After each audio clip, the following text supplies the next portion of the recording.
हाँ जी, welcome back dear students. Again welcome to the induction part. Good morning, Sat Shri अकाल, नमस्कार, आदाब। और आई होप पिछला चैप्टर आपने पिछला टॉपिक का सेल्फ इंडक्शन वाला अच्छे से पढ़ लिया होगा। और अब हम अगले टॉपिक पे बढ़ने को तैयार हैं। और अगला हमारा टॉपिक है म्यूचुअल इंडक्शन। म्यूचुअल नाम से ही क्लियर हो गया होगा आपको। बात करना शुरू करते हैं म्यूचुअल इंडक्शन के बारे में। बेटा सेल्फ इंडक्शन वाला पार्ट नहीं पढ़ा है तो पहले उसे देख लो। अगर वो किया होगा तो ये वाला पार्ट बड़े आराम से अच्छे से हो जाएगा।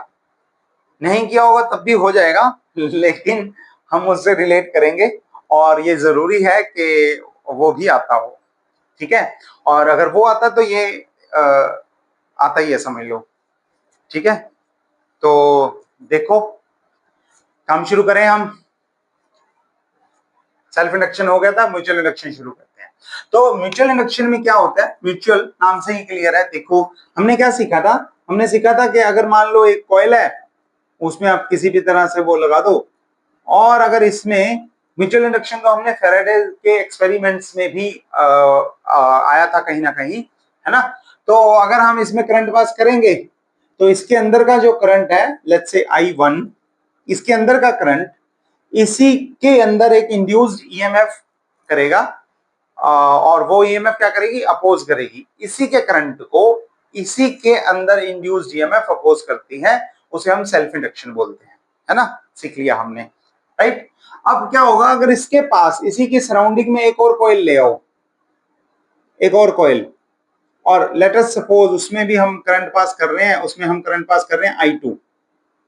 ठीक है, I2 करंट पास कर रहे हैं।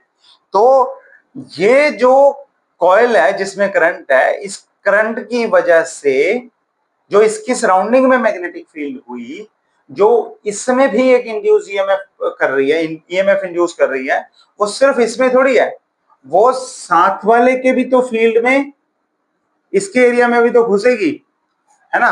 तो इसका मैग्नेटिक फ्लक्स, यहां से इसकी मैग्नेटिक फील्ड दूसरे का मैग्नेटिक फ्लक्स में चेंज लेके आएगी। चेंज लेके आने की वजह से वो दूसरे में एक ईएमएफ इंड्यूस करेगी। ठीक है, एक ईएमएफ इंड्यूस करेगी, और ऐसे ही जो इसमें करंट है, वो इसका करंट इसमें एक ईएमएफ इंड्यूस करेगा। तो जब एक कॉइल का करंट अपने ही कॉइल में ईएमएफ इंड्यूस करता है, उसे हम सेल्फ इंडक्शन बोलते हैं।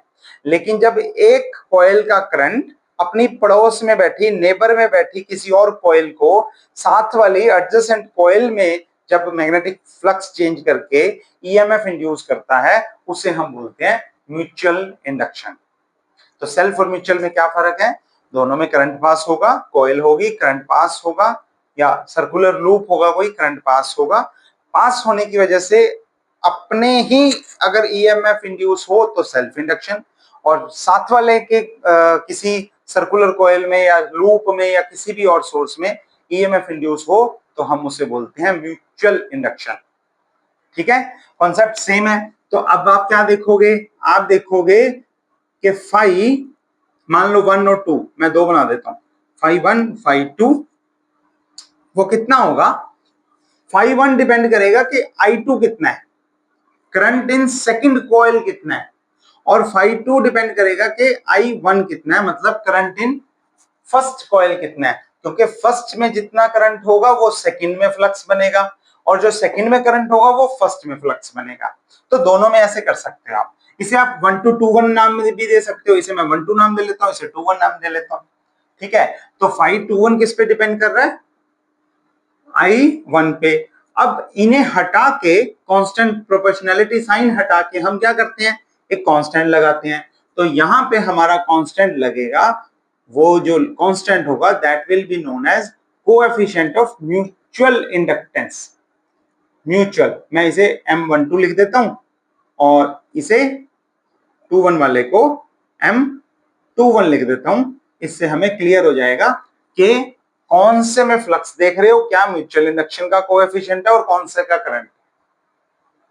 क्लियर है, सिंपल है। और इंड्यूस्ड ईएमएफ कितनी होती है, induced EMF is minus of d∅dt, यही होती है। यही होगी तो यही लगा लो, कोई बात नहीं।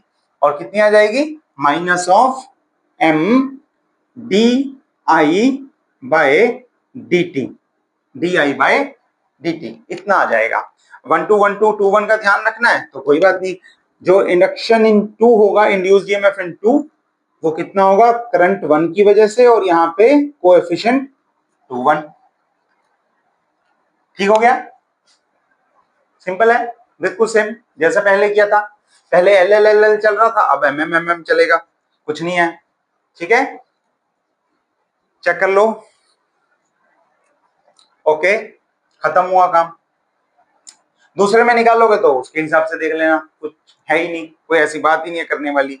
ओके, तो यहीं तक था हमारा। अगर यूनिट्स की बात करें तो एम के यूनिट्स भी सेम है बिल्कुल। एम भी क्या हुआ, voltage upon change in current, तो इसके यूनिट्स भी सेम है, हेनरी, हेनरी में ले सकते हो। ये भी हो गया, खत्म हुई बात। और क्या करें, और इसमें एक बड़ी इंपॉर्टेंट थ्योरम है, हम वो सीखना शुरू करते हैं।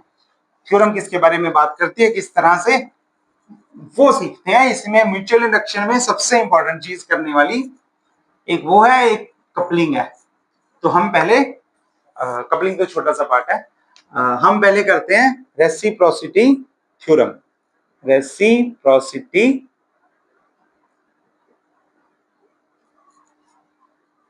थ्योरम क्या होती है? रेसिप्रोसिटी थ्योरम हम सीख लेंगे अभी, मैं बता देता हूं क्या होती है। पहले ये होती है कि 1 2 और 2 1 हमारे पास दो कोएफिशिएंट्स आ गए ऑफ म्यूचुअल इंडक्शन। दो कोएफिशिएंट्स कौन कौन से हैं कि I1 की वजह से जो फ्लक्स चेंज हुआ सेकंड में, और सेकंड वाले में करंट की वजह से जो फ्लक्स चेंज हुआ पहले में, और वो इन दोनों के बीच का रिलेशन है, राइट। ठीक है, तो यहां पे रेसिप्रोसिटी थ्योरम क्या बोलती है कि ये दोनों कोएफिशिएंट्स इक्वल होते हैं, ये दोनों कोएफिशिएंट्स इक्वल होते हैं। This is the theorem, very simple. Let's see how can we prove it. Simply let's take one coil, coil मत लो, सर्कुलर लूप ले लो। ये लो, ये मैंने सर्कुलर लूप ले लिया, और ये उसमें मान लो छोटा सा पार्ट ले लिया जिसकी लेंथ हो गई DL1। ठीक है, करंट भी पास कर दो, करंट ये लो, I1 करंट ले लिया, I1 करंट हो गया, DL1 उसकी स्मॉल लेंथ होगी, टोटल लेंथ निकालनी होगी, इंटीग्रल कर देंगे। ऐसे एक और कॉइल ले लो,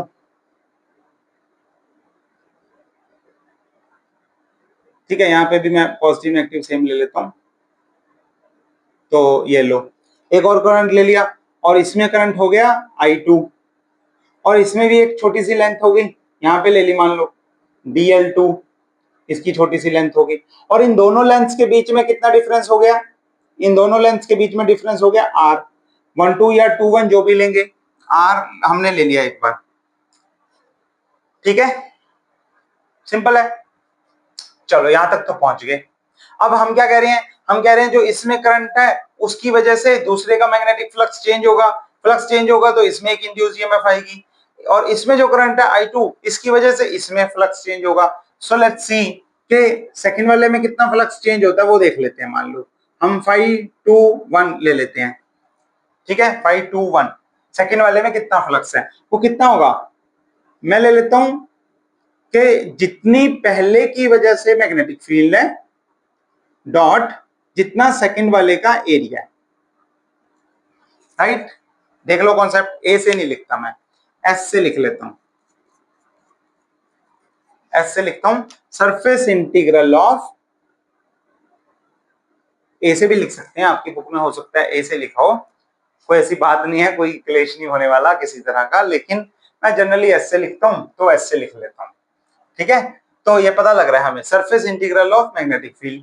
हमें पता है मैग्नेटिक फ्लक्स क्या होता है, B dot d s, electric flux क्या होता है, ई डॉट डी एस। तो अगर आप सरफेस इंटीग्रल ले लोगे फील्ड का तो उसका फ्लक्स आ जाएगा, तो हमने यहाँ पे फ्लक्स ले लिया कितना, ठीक है, ओके, ठीक हो गया। आगे देखते हैं। अब जब मैंने आपको मैग्नेटिक फील्ड बताया था तो उसने बताया था कि हमें पता है मैग्नेटिक मोनोपोल एग्जिस्ट नहीं करता। मैग्नेटिक मोनोपोल ना एग्जिस्ट करने से क्या होता है, इसका डाइवर्जेंस इज ऑलवेज जीरो, और हमें पता है divergence of a curl of a vector is zero. तो यानी कि इसे किसी ना किसी वेक्टर के कर्ल की फॉर्म में लिखा जा सकता है। ये एक्सप्रेशन याद होगा, हमने सीखा है। नहीं आपको ध्यान तो पिछला लेक्चर देखो, उसमें मिल जाएगा। पिछला मतलब सेल्फ इंडक्शन वाला नहीं, मैग्नेटिक फील्ड वाला, जिसमें हमने सीखा हुआ ये सब। ठीक है, तो प्लेलिस्ट में पड़ा है वाला लेक्चर, देख लो आराम से अच्छे से। Okay, so it can be written as the curl of another vector. This another vector A is called magnetic vector potential. Vector potential मैंने आपको बताया था, हमने इलेक्ट्रिक फील्ड के साथ कंपैरिजन भी किया था और उसमें सीखा था कि electric field can be written as gradient of a scalar potential E is equal to minus del V, है ना। And magnetic field can be written as curl of a vector potential. तो यहाँ पे हमारे पास curl of a vector potential हम लिख देते हैं। तो इसे भी तो पुट कर सकते हैं यहाँ पे, इसे पुट करेंगे तो क्या बनेगा, ये बनेगा del cross A one, vector potential of loop one. ठीक है, तो ये हो गया इस तरह से, ये कर्ल ऑफ ए वेक्टर है, हो गया इस तरह से। अब आप याद करो Stokes theorem. Stokes theorem, Stokes theorem से हम क्या सीखते हैं?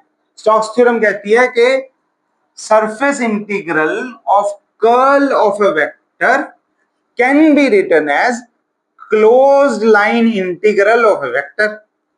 हमने सीधा किया हुआ है, हमने सीधा किया हुआ है that closed line integral of a vector is equal to open surface integral of a curl of a vector, है ना।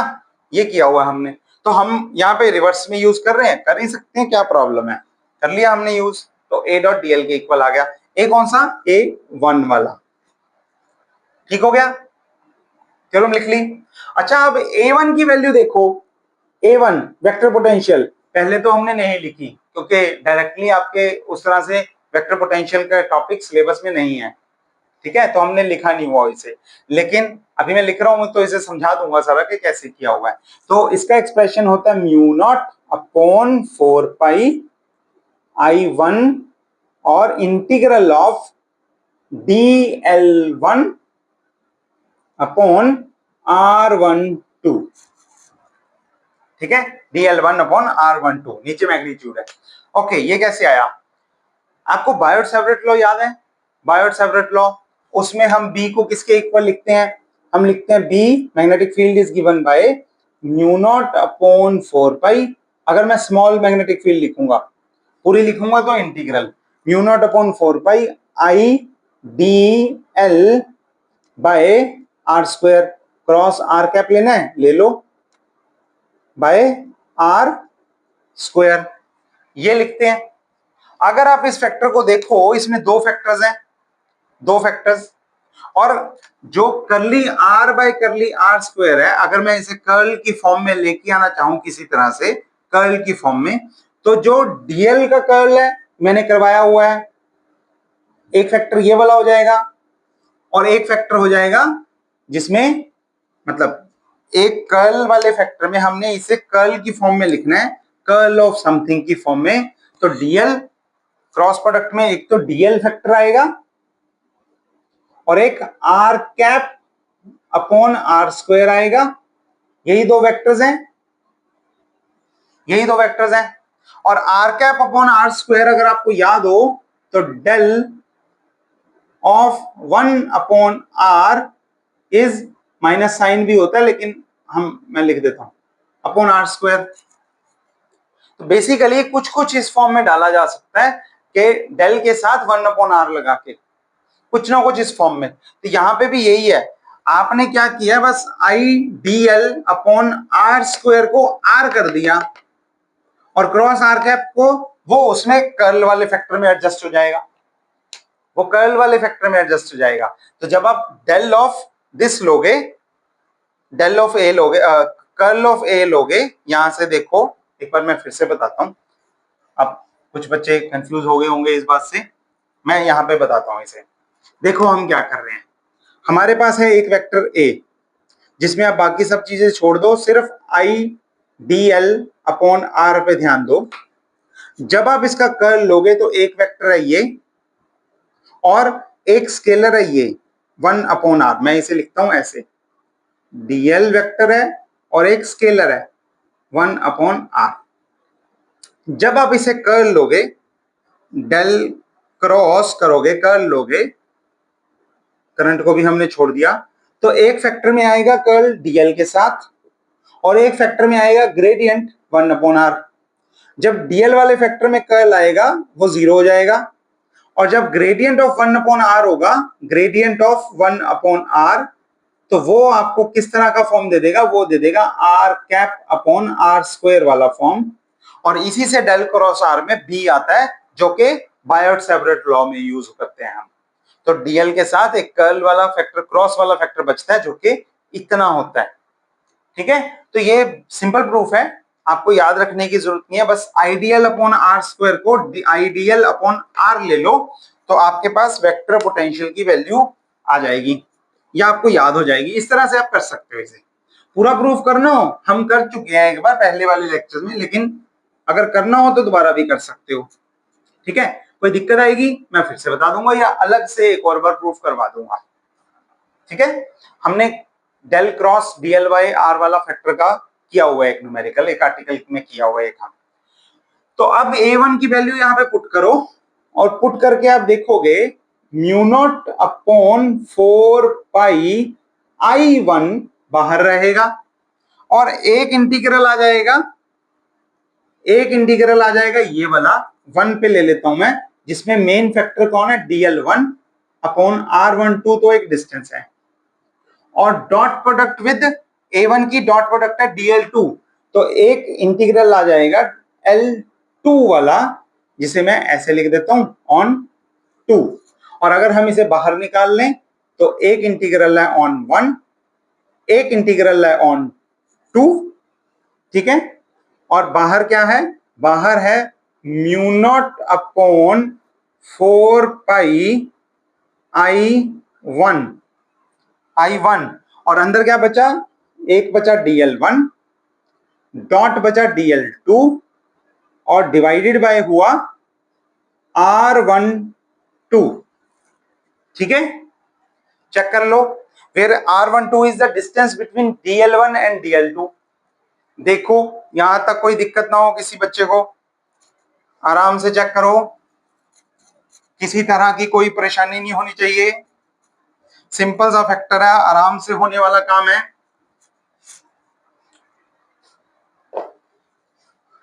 चले आगे, चलो तो हमारे पास आ गया 521 जो मैं दोबारा से लिख रहा हूं, which is mu naught upon 4 pi i1 integration with respect to 1 और इंटीग्रेशन इन लूप 2 और dl1 dot dl2 divided by r12। Is it okay? वही एक्सप्रेशन दोबारा लिखा है, बाहर लिखा है। अब अगर मैं उल्टा निकालूं दूसरा, तो 512 कितना होगा? That will B mu naught upon 4 पाई, वो तो सेम है। करंट हो जाएगा i1 की जगह पे i2 और इंटीग्रल 1 पे भी आएगा 2 पे भी आएगा। डॉट प्रोडक्ट पे कोई फर्क पड़ता नहीं है, तो चाहे dl1 डॉट dl2 लिखो चाहे dl2 डॉट dl1 लिखो, इसलिए मैं ऑर्डर सेम रख रहा हूं। और r12 एक मैग्नीट्यूड है, तो चाहे इसे मैं 12 लिखूं चाहे 21 लिखूं, r तो r ही रहेगी, डिस्टेंस बिटवीन टू लूप्स वो तो सेम ही है। ठीक है, अब ये दोनों की वैल्यू बिल्कुल सेम है। आप फैक्टर देखो, अगर इस फैक्टर में हम 512 किसके इक्वल है? 512 is equal to m12 into i2 और 521 किसके इक्वल है? m21 into i1।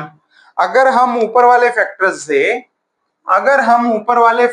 से i1 और i2 बाहर निकाल दें, तो बाकी जो बचा वो क्या चीज है? बाकी जो बचा वो हमारे पास है म्यूचुअल इंडक्शन का कोएफिशिएंट। तो m21 हमारे पास आ गया म्यू नॉट अपॉन 4 पाई, mu naught upon 4 pi. i1 को मैं छोड़ दूंगा क्योंकि i1 के अलावा बाकी सब कुछ म्यूचुअल इंडक्शन है, तो i1 हम छोड़ देते हैं और बाकी बचा इंटीग्रेशन जो है, integration 1 integration with loop 2 dl1 dot dl2 divided by R12, ये जो है हमारा म्यूचुअल इंडक्शन 1 है। और अगर आप 1-2 देखोगे तो म्यू नॉट अपॉन 4 पाई सेम, इंटीग्रल दोनों में सेम। और अब तक तो आप समझ गए होगे कि कुछ फर्क है ही नहीं, dl1 dl2 same divided by R21 ये आएगा, ठीक है। और ये दोनों बिल्कुल सेम है क्योंकि R भी सेम है दोनों तरफ, 1-2 भी सेम है, कम्यूटेटिव प्रोडक्ट है। तो this implies M12 is equal to M21, which is theorem of reciprocity theorem, which is reciprocity theorem। Check कर लो, कोई डाउट ना हो किसी तरह का, देख लो। ठीक हो गया, चलेगा। ओके, तो यहां तक हमारा ये थ्योरम इंपॉर्टेंट थ्योरम है, ध्यान से करना, अच्छी थ्योरम है। और हम इसका एक लास्ट पार्ट, छोटा सा पार्ट और सीखेंगे, बड़ा अच्छा प्रूफ था ये। और हम एक सीखते हैं लास्ट पार्ट इसी का, जो म्यूचुअल इंडक्शन में ही है और विच relates mutual induction with self induction. So that is the last part, coupling of coils. जो हमने टर्न्स लिए, लूप्स लिए हैं, उनकी कपलिंग की बात करेंगे अब, कपलिंग की। देखो क्या होगा, अभी मैंने लूप बनाया था, मैंने मिटा दिया, कोई बात नहीं, ये लो, ठीक है। ये हो गया लूप 1, ये हो गया लूप 2, ठीक है। कॉइल नहीं ले रहा मैं, लूप ले रहा हूं, कॉइल भी ले सकते हो, एक ही बात है। ओके, तो इसमें करंट I1, इसमें करंट I2। तो सिर्फ अगर I1 होता तो हम लिखते कि फाई कितना है I1 में, L की वजह से, L जितना है I में, ठीक है, 1 में L1 I1। अगर इंडक्शन सेल्फ की बात करें, दूसरे की भी बात करें, तो उसमें कितना होगा, उसमें खुद का करंट है, खुद की सेल्फ इंडक्शन है, तो ये हो गया। लेकिन ये एक दूसरे को म्यूचुअली भी इफेक्ट कर रहे हैं, तो उस वजह से हम लिखते हैं फाई 1-2 जो है, जो 2 की वजह से आएगा, उसमें एक फैक्टर फाई 1 में लिख देता हूं मैं, वो आएगा जो करंट 2 की वजह से आएगा, ठीक है। और उसमें मैग्नेटिक इंडक्शन लगेगा, कुछ इस तरह से लगेगा, लग जाएगा, कोई बात नहीं। और फाई 2 में जो इंडक्शन आएगा वो करंट 1 की वजह से आएगा।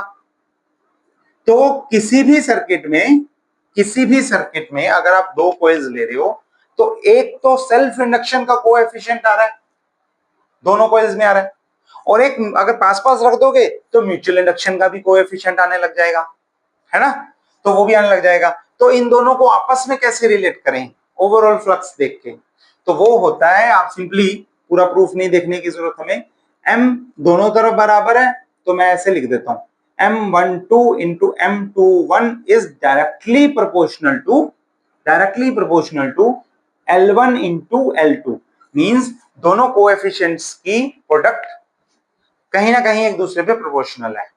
तो जितना उसका सेल्फ इंडक्शन का कोएफिशिएंट है और जितना इसका सेल्फ इंडक्शन का कोएफिशिएंट है, उन दोनों की प्रोडक्ट उन दोनों के म्यूचुअल इंडक्शन को इफेक्ट करती है, ठीक है। तो यहां से m स्क्वायर कितना आ जाएगा, दोनों m बराबर है, reciprocity theorem, m square will be equal to product of L1 and L2, sorry proportional to, और m कितना आ जाएगा, अगर हम इक्वल टू लगाएंगे तो अंडर रूट L1 L2 के जो प्रोपोर्शनल है उसमें एक कांस्टेंट लगाना पड़ेगा, and that constant will be taken as k। इसको क्या बोलते हैं, इसको बोलते हैं कोएफिशिएंट ऑफ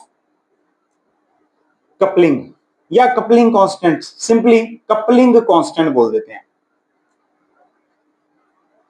कपलिंग कांस्टेंट, ठीक है। इस k को बोलते हैं कपलिंग कांस्टेंट। तो हमने m निकाला, under root L1 L2 proportionality, और साइन लगाया तो ये प्रोपोर्शनलिटी कांस्टेंट आ गया, कपलिंग कांस्टेंट आ गया। So this is your relation for coupling between the two coils या लूप्स, ठीक है, करंट कैरिंग लूप्स। ओके, इसमें आप ये भी देख सकते हो कि इसकी वैल्यू कितनी है। तो के वैसे तो हो गया के m upon under root L1 into L2। अगर उनमें कोई कपलिंग ना हो तो म्यूचुअल इंडक्शन जीरो, मतलब हमने दूर दूर रख दिए, मान लो आपस में दूर दूर रख दिए, तो उसका म्यूचुअल इंडक्शन नहीं होगा। म्यूचुअल इंडक्शन नहीं होगा तो कपलिंग कितनी हो जाएगी, जीरो हो जाएगी। तो इट मींस नो कपलिंग। और अगर वो के वन हो जाए तो उसे बोलते हैं perfectly coupling. Perfectly coupled means कि जितना उनमें सेल्फ इंडक्शन आ रहा है उतना ही उनमें म्यूचुअल भी, वो जितना अपने में कर रहे हैं साथ में म्यूचुअल भी उतना ही कर रहे हैं वो। तो ये ऊपर नीचे कटेंगे, बराबर होके कटेंगे तो वन आ जाएगा, ठीक है। That is called tight coupling और परफेक्ट कपलिंग। आइडियल केसेस में ही होती है, रियल वर्ल्ड में नहीं होती। तो यहाँ पे के की वैल्यू जनरली 0 to 1 के बीच में लाई करती है, ठीक है। तो उस हिसाब से कपलिंग टाइट या लूज हो जाती है। ओके, तो ये कपलिंग वाला पॉइंट भी आपको ध्यान में रखना है।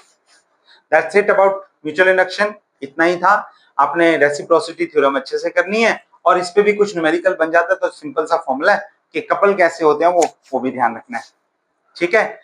इतना पढ़ के आना अच्छे से। कोई डाउट हो चैट में डाल देना, और अच्छा लगे तो वेल एंड गुड है, लाइक कर देना, ताकि हम अगली क्लास में आपकी फीडबैक मिल जाए और हम अगली क्लास में सीखेंगे अगला टॉपिक। तब तक के लिए पढ़ते रहिए, अपना ध्यान रखिए, सेहत का ध्यान रखिए। Stay happy, stay blessed, see you in the next class.